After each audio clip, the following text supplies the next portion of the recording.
Lepo pozdravljeni! Lani smo pričeli s projektom družinskega branja, Kekčevo leto smo ga poimenovali, letos pa smo se odločili za večjo povezavo z naravo in knjigami na to temo.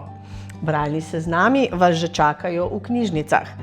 Danes bi vas povabili na prvi dogodek projekta, ki ga pripravljamo skupaj s Planinskim društvom Litija. To pa je Tomazinov pohod na Zasavsko Sveto goro. Pohod bo v nedeljo, 27. aprila, zborno mesto bo ob 8:30 na parkirišču pred osnovno šolo Vače. Prijave zbirajo do četrtka, 24. aprila do 18. ure na naslovu mimohar@gmail.com. Več informacij pa dobite na spletni strani Planinskega društva Litija. Na cilj se lahko odpravite iz več smeri, zbor na cilju pa bo ob 11. uri.